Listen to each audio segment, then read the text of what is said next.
मेरे प्यारे साथियों नमस्कार। साथियों, आज की कहानी बहुत ही भक्तिमय है, इसलिए इस कहानी को अंत तक अवश्य सुनिए। साथियों, एक बार भगवान विष्णु ने वैकुंठ धाम में बैठे बैठे सोचा कि बहुत दिन हो गए पृथ्वी लोक पर कोई लीला नहीं की है। ये सोचकर उन्होंने अपनी माया के प्रभाव से एक लीला रची। पृथ्वी लोक पर उनकी एक भक्त, एक वृद्धा माता रहती थी। वो एक होटल चलाती थी और स्वयं उस होटल का सारा खाना बनाती थी।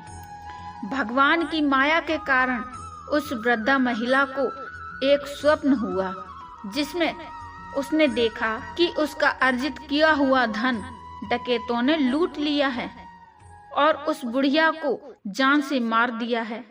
ये स्वप्न देखकर वह बुढ़िया अर्धरात्रि को ही चौंक कर उठ गई।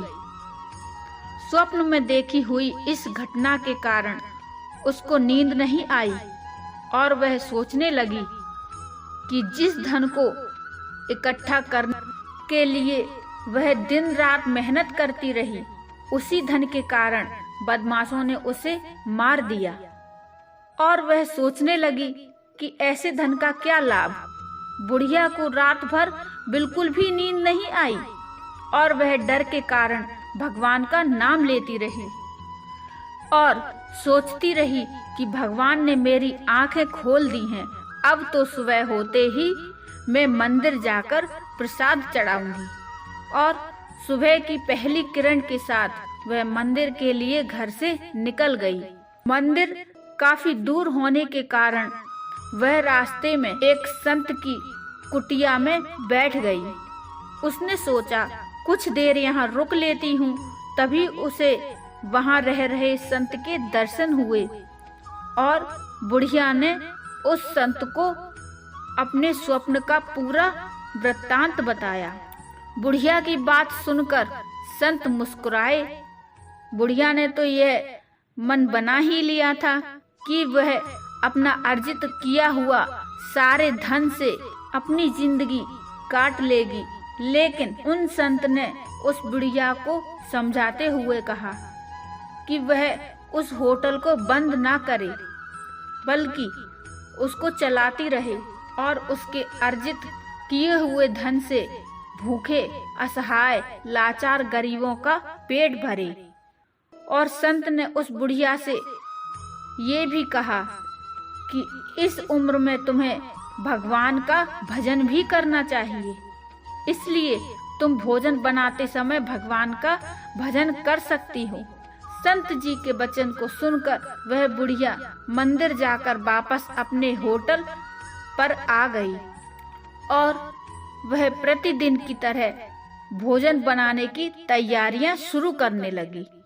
जब वह रोटी बना रही होती है, तभी उसे संत के कहे वचन याद आ जाते हैं और वह सोचने लगती है कि संत ने कहा था कि भोजन बनाते समय भी भगवान का भजन किया जा सकता है। ये सोचकर वह भोजन बनाने के साथ साथ भगवान का स्मरण भी करने लगती है। वह बुढ़िया भोजन बनाते समय इतनी मस्त हो जाती है और कहती रहती है, जय सिया राम, जय जय सिया राम। वो भजन में इतनी खो जाती है कि उसके द्वारा कहे हुए भजन की ध्वनि हनुमान जी के कानों तक पहुंच जाती है, जिसके कारण हनुमान जी वहां अदृश्य रूप में उपस्थित हो जाते हैं और हनुमान जी बुढ़िया के साथ भजन का आनंद लेने लगते हैं। लेकिन जब हनुमान जी की नजर उस बुढ़िया के गुदे हुए आटे पर पड़ती है, तो वे देखते हैं कि वह आटा खत्म होने वाला है। ये देखकर वे माता सीता से वहां आने की प्रार्थना करते हैं और माता सीता तुरंत ही वहां अदृश्य रूप में आ जाती हैं। माता सीता के आते ही वह आटे का पात्र अचानक से भर जाता है। उस बुढ़िया के द्वारा चल रहे भजन का प्रभाव इतना बढ़ता चला जाता है कि सभी देवी देवता अदृश्य रूप में वहां उपस्थित होकर उस बुढ़िया के साथ रोटियां बनवाने लगते हैं और भजन का आनंद लेने लगते हैं। अब तो बुढ़िया के पास रोटियों का ढेर लग गया और आटे का पात्र पूरा का पूरा भरा हुआ था। सुबह से शाम हो गई रोटियां बनाते बनाते, लेकिन वह पात्र खाली होने का नाम ही नहीं ले रहा था। अब वह बुढ़िया सोचने लगी, इन रोटियों का वह क्या करेगी, और वह आटे का पात्र खाली होने का नाम ही नहीं ले रहा है। और बुढ़िया को थकान भी होने लगी और वह यह सोचती रही कि अगर इस गूंदे हुए आटे की रोटियां नहीं बनाई गईं, तो ये आटा खराब हो जाएगा। ये सोचकर वह बार बार रोटियां बनाने लगती, लेकिन वह पात्र कम होने का नाम ही नहीं ले रहा था। अब वह घबराकर वहां से उन संत के पास चली गई और जाकर संत को अपनी सारी कहानी बताई। तो वे संत उस बुढ़िया के साथ उसकी दुकान पर आए और उन्होंने अपनी दिव्य दृष्टि से वहां पर उपस्थित हनुमान जी, सीता माता सहित सारे देवताओं के दर्शन कर लिए और बहुत प्रसन्न हुए। उन्होंने ये देखकर उस बुढ़िया को बताया कि तुमने जो भजन किया था, तुम भजन में लीन हो गई थी, इसीलिए उस भजन से प्रसन्न होकर उस भजन को सुनकर हनुमान जी और माता सीता यहाँ पर खिंचे चले आए हैं।